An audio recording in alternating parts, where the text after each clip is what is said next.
অবশ্যই। তো আমার আব্বা গত সানডে থেকে চলে গেছে। আমার আব্বা একজন বীর মুক্তিযোদ্ধা। ওনার বয়স 77, শেষ বয়সে চলে আসছে। তো ওর মুখেই বঙ্গবন্ধুর কথা শোনা, নিজ চোখের নিজে যুদ্ধে অংশগ্রহণ, হাজারো গল্প ছিল 9 মাসে। আমার আব্বা আমার এক্স্যাক্টলি খেয়াল নেই, অনেকদিন বাবা থেকে দৌড়ে, তো উনি 7 নাম্বার অথবা 9 নাম্বার সেক্টর থেকে যুক্ত, যে কোনো একটা আমি মানে এক্স্যাক্টলি বলতে পারছি না। তবে চাকমোহর আপনার এইদিকে আবার গিয়েছিল। অনেকে যারা সেক্টর সম্পর্কে ধারণা আছে বলতে পারবে যে কোনো একটা হবে 7 অথবা 11 মেজর একটা নাম্বার 9 হবে 9 সেক্টর দিকে চলে আসে মাত্র 7 হবে চলে। তো আবার তখন মনে হয় বয়স 20 বছর। অনেক গল্পের মাঝে আব্বা বারবারই বলে যে আমরা 15-16 জন বন্ধু বান্ধব শেখ মুজিবুর বঙ্গবন্ধু শেখ মুজিবুর রহমানের মানে দেশ থেকে ভাষণ বা পাকিস্তানি আগ্রাসন থেকে রক্ষা হওয়ার জন্যই পুরো দেশের মানুষ একদম উত্তপ্ত ছিল আর কি, যে ওদের আগ্রাসন থেকে আমরা রক্ষা হতে চাই। এখন অনেক আগের দিনে আপনার টেলি যোগাযোগ কম ছিল, ইন্টারনেট ছিল না, ফোনও ছিল না, টিভি হয়তো শহরের দিকে যাদের বাসা বাড়ি ছিল হয়তো বা ছিল না। তো দেশ সম্পর্কে, দেশ বিভাজন সম্পর্কে ধারণাও অনেকের ছিল না।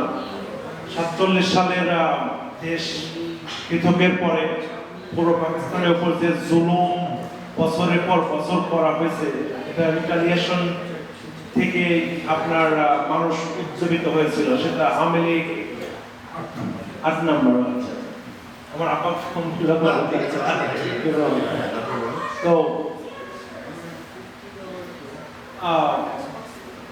শেখ মুজিবুরের আপনার ওই আগ্রাসন থেকে রক্ষা করার জন্যই মূলত উনি শেষ অনেক শিক্ষিত মানুষ ছিল, দেশ বিদেশ আপনারা, আমি ওনাকে রিসার্চ তো বলতে পারেন 7 মার্চের ভাষণ থেকে আমি দেখি না, ওনার আমি অনেক বক্তব্য শুনছি ইউনাইটেড নেশনে বা বিভিন্ন প্রোগ্রামে। He was an intelligent person, very intelligent person. এটা আপনারা ওনার 7 তারিখের যুদ্ধের ঘোষণা বা দেশ স্বাধীনের ঘোষণা দিয়ে না, ওনার বরাবর ওনার রিজিম চেঞ্জ সহ শুরু করে যতগুলো আপনার বক্তব্য শুনবেন, উনি বলতে পারবেন দেশের মানুষের স্বাধীনতা আনার চেষ্টা করছে একমাত্র ওদের জুলুম থেকে রক্ষা পাওয়ার জন্য।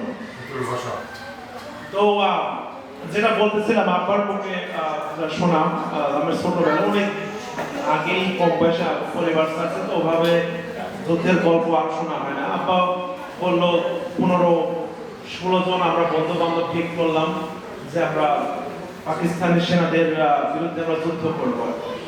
তো আপনারা 15-16 জন আপনার ইন্ডিয়ার উদ্দেশ্যে রওনা হল ট্রেনিং আর অস্ত্রের জন্য।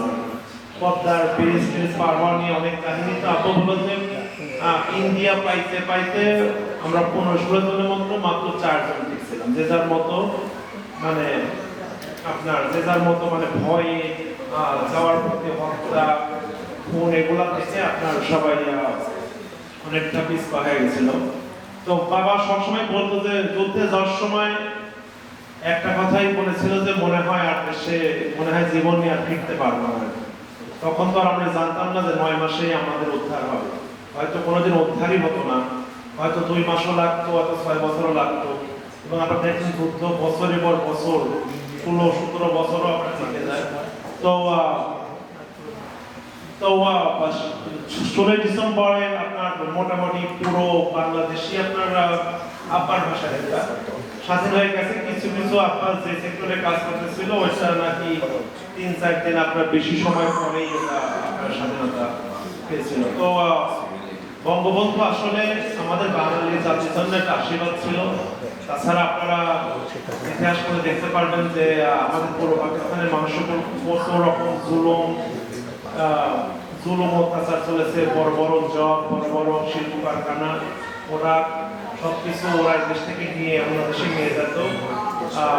এজন্য আমরা আশা করব বঙ্গবন্ধু কে আমরা দল বর্ণ নির্বিশেষে ওনাকে ওনার মর্যাদা বাংলাদেশের স্থপতি হিসাবে শ্রদ্ধা করাই উচিত। আমার বক্তব্য